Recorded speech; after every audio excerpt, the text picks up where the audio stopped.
John Bevere, o autor do livro Kryptonita, enfrentou uma grande batalha para vencer a pornografia e, por fim, obteve a vitória. Não foi pela própria força, mas foi pela graça e o poder de Deus. A graça capacita para vencer o pecado e o poder concede forças para lutar contra ele. Muitas vezes, convidamos Jesus para entrar, mas o guardamos num cômodo da nossa casa, porque os outros cômodos estão ocupados com a natureza do velho homem. Selecionamos as partes do Evangelho que são convenientes, agradáveis e leves e ignoramos as partes que nos confrontam diretamente. Que diremos então? Continuaremos pecando para que a graça aumente? De maneira nenhuma. Nós, os que morremos para o pecado, como podemos continuar vivendo nele? A vida com Cristo é uma jornada e todos nós precisamos ser transformados durante a nossa caminhada com Ele. O próprio Jesus disse: os sãos não necessitam de médico, mas sim os que estão doentes. Eu não vim chamar os justos, mas sim os pecadores ao arrependimento. Jesus veio chamar cada um de nós ao arrependimento. Você já deve ter ouvido falar da palavra metanoia, uma palavra de origem grega que na Bíblia foi traduzida como arrependimento. Porém, a definição mais comum e amplamente aceita é a mudança de mente. Mas não é só isso.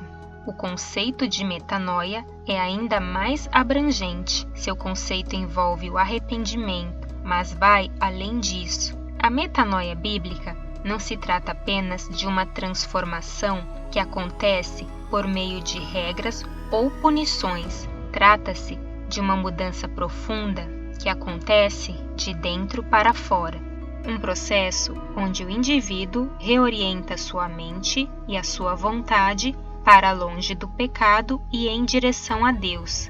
Precisamos ter em mente que a vontade de Deus é boa, perfeita e agradável e, portanto, Ele quer o melhor para nós. Não há nada que você venha abrir mão agora que vai prejudicar a sua vida. Pelo contrário, Deus quer te ver livre, mas, infelizmente, muitos escolhem ser escravos do pecado.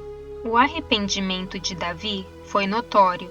Ele nunca se conformou ou se acomodou com o pecado. Ele mesmo declarou: porque eu conheço as minhas transgressões, e o meu pecado está sempre diante de mim. No cenário atual, existem 3 tipos de pessoas: aqueles que conhecem suas transgressões, mas ignoram; os que conhecem suas transgressões, mas deturpam o texto bíblico para permanecer nelas; e existem aqueles como Davi, que conhecem suas próprias transgressões, mas lutam, choram, oram, jejuam e clamam para conseguir vencê-las. Se você faz parte do terceiro grupo, fique tranquilo, você será liberto. O pastor John Bevere não foi liberto da noite para o dia, mas ele lutou e persistiu para vencer o pecado.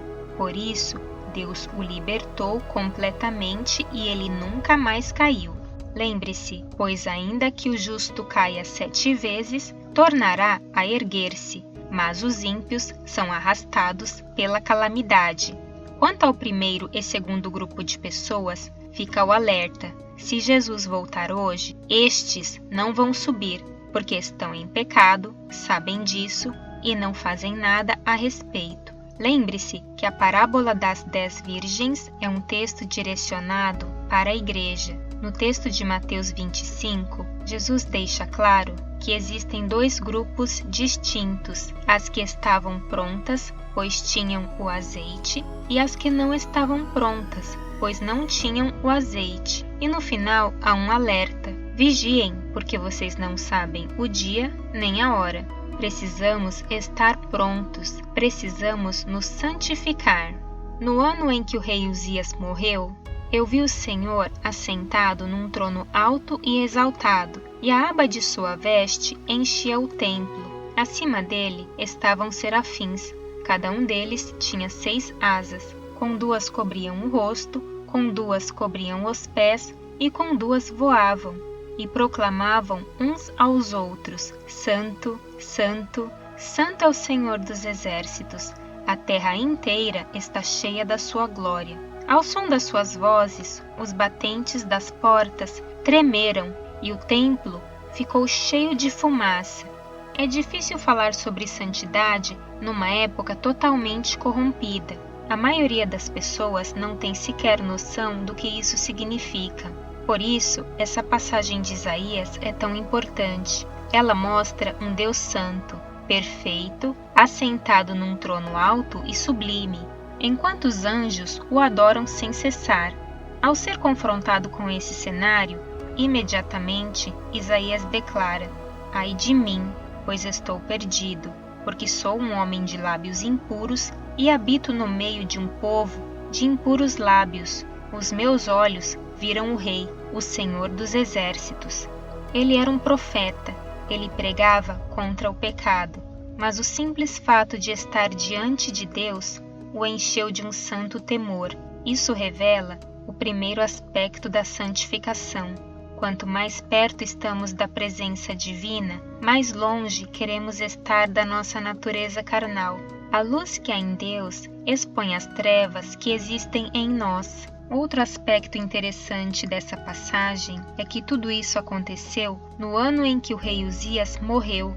Existe uma alegoria em que o rei Uzias é a representação do homem carnal, onde há orgulho, vaidade, soberba, e Isaías é a representação do homem espiritual, quebrantado, obediente e reverente. O fato é que Uzias que há em nós precisa morrer para iniciarmos a nossa jornada de santificação. Esforcem-se para viver em paz com todos e para serem santos. Sem santidade, ninguém verá o Senhor. A palavra esforçar deixa claro que é algo que temos que fazer, buscar e colocar empenho. O processo de santificação requer um posicionamento da nossa parte, mas lembre-se de que não estamos sozinhos nessa batalha. O próprio Deus nos capacita através da sua graça para vencermos o pecado. Lembre-se que o plano perfeito de Deus é que todos vivam uma vida abundante, cheios do seu Espírito Santo, revestidos de poder e autoridade. E isso só será possível se eliminarmos a criptonita de uma vez por todas das nossas vidas. Recomendamos que leia o livro, pois é um estudo que vai ajudar aqueles que desejam uma transformação profunda. Não esqueça de se inscrever em nosso canal. Muito obrigada e até a próxima!